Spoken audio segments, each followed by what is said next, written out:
Um, I'm lying in bed with my mom a few days before she passed, and she says to me, "I'm really sad that I'm never going to be able to be a nun." And I said, "A nun?" She said, "Yeah, I always wanted to be a nun." And I'm like, "We're Jewish." And she's like, "Well, Jesus was Jewish. And I'd look cute in a habit." And she would look cute in a habit. And then she said to me, "Don't be mad at your dad. He's probably going to find someone else really, really fast." Because he's never done his own laundry, ever. And then this one's really important, Lisa. When I die, are you listening? I'm like, "I'm listening." She's like, "When I die, I want you to bury me in a size 4 dress and leave the back open, because eventually it will fit me." She was funny. She was really funny. I was funny. And then I didn't feel funny anymore when she passed. I wanted to see her. I just wanted to feel her, you know? And I wanted like a sign that she existed somewhere. And my aunt calls me up and she says, "I had this dream about your mom last night, that she came to me dressed as a nun." So I thought, that's a sign. So I called the Santa Barbara Mission Franciscan Monastery, and I talked to Sister Marguerite, and she said that many people come there when they're going through a loss. And I said, "Great, even Jewish people." And she said, "Everyone's welcome." And then I said, "Also, I wanted to tell you that my mom loved Mary Tyler Moore when she played the nun, just so you know." And she said, "It's $35 a night." I was like, "Perfect." She goes, "See you Thursday." So I drive up the 101. I'm so excited. And I finally get there, and I'm in the parking lot, and Sister Marguerite meets me in the parking lot. And she's, I thought she was going to look like, the flying nun, And she looked like Mr. Rogers. She was like literally wearing like, a cardigan and sneakers, and I had like super red lipstick on, and I was wearing a sundress, and I just felt a little funny, like I was overdressed for God or something. And then she takes me to the monastery, and we walk inside, and it's beautiful. It's so pretty. And then I hear a toilet flush that echoes through the entire monastery. I thought, oh God, that's not good. And then she says, "Hello, Father John." And I look up at Father John. Ridiculous. He's so handsome. He's like a movie star. Blue eyes, like wavy brown hair, very Pierce Brosnan. And she says, "Lisa's going to be staying with us for a while. She lost her mom." And I said, "I will be staying with you for a while. I lost my mom." And then he disappeared. He was gone. And she takes me up all these hallways, and we get to my room, and she said, "This is your room. The bathrooms are to the right, all the way down the hall, and then left, and that's where the bathrooms are." I'm like, "Okay, great." And she goes, "And to that side are where the monks live. They're cloistered." I was like, "Cloistered?" She's like, "Cloistered." I'm like, "Okay." I didn't know what that meant, but I thought, oh, I shouldn't go there. That's what I thought. She goes, "Yeah, you can't go there." And I said, "Okay, that's fine. I'm sorry. Where are the bathrooms again?" And she said, "Down the hall, you just on the right hall, and then just left." I'm like, "Okay, great, got it." And we get into the room, and it's this tiny little room with a tiny little bed and a tiny desk and a giant crucifix hanging over the bed. And I felt so nervous. I said to her, "Oh, who's the cute guy on the cross?" She just looked at me. She we were both stunned. I said that. I said, "I'm so sorry. I'm nervous." I've never stayed at in a Catholic mission before. So she leaves, and then I realize I'm all alone. I'm in this weird space, and it smells like chicken and Lysol.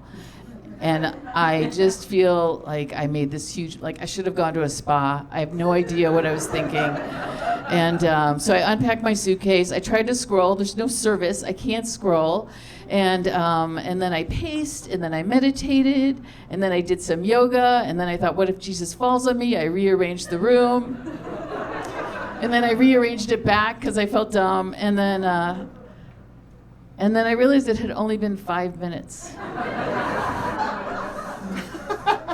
I thought, oh my God. I looked at Jesus, he looked at me, I looked at him, he looked at me, and I just thought, I am losing my mind, I have to go, I'm getting out of here.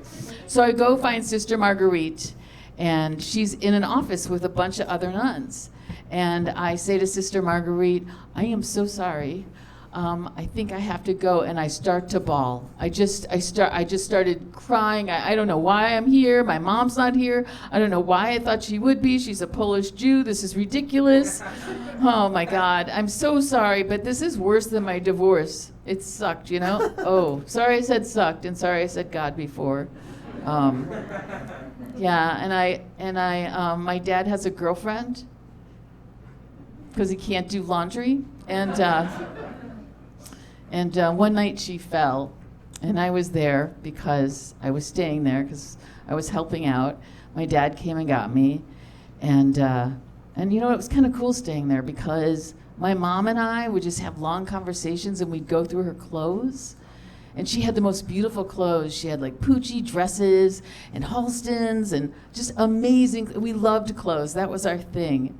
And so my dad and I tried to get my mom up, and she's so little, but she was so heavy.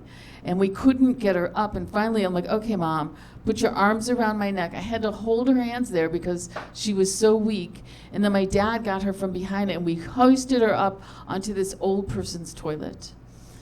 And then I looked at her, and I just thought, she looks like she's dying. And then she caught my eye in a mirror, and she mouthed, I'm dying. She was dying. And a few days later, my dad, after my mom passed, gave all of her clothes away to the housekeeper and her friends. All of it. The Pucci, the Halston, everything. He just gave it all away. And then I got really hungry for my Catholic dinner. I was like, okay, I'm just gonna go have dinner, and I had fish sticks, not dicks. I don't know why I say that, fish sticks, and boiled potatoes, and I went to bed 3 years tired. And I woke up at like 4:30 in the morning, and I had to pee. And I looked up at Jesus, who looked like he even got bigger while I was sleeping.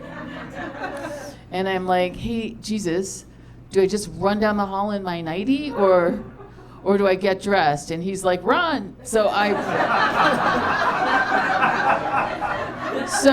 ran down the hall in my nightgown, and then I got to the end of the hall, and there was no bathrooms. And it looked different. It was dark, so I ran down another hall, and another hall, and then I was like, oh my God, I'm in the cloistered part, fuck.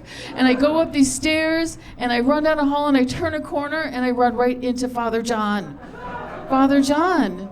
And I was so sorry. I was like, I'm so sorry, Father John. I'm just looking for a bathroom. And he said I could use his.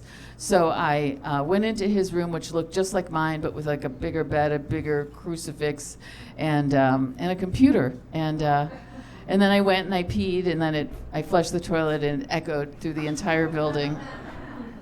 And then he gave me directions on how to get back. And I started walking back, and then I just felt so lost. I'm standing in the hallway, so lost. And I turn around, and I go back to Father John's room.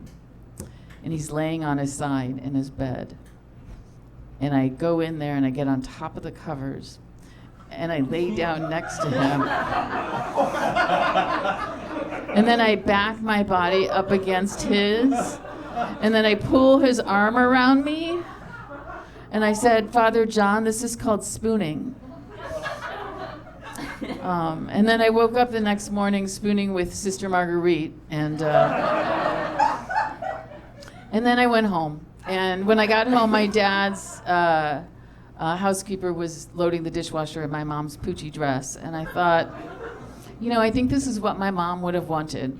I definitely know this is what my mom would have wanted. She would have loved that, you know. And I buried her in a size 4 dress, and I think by now the back is open. Closed, open. I don't know. Whatever. Good night.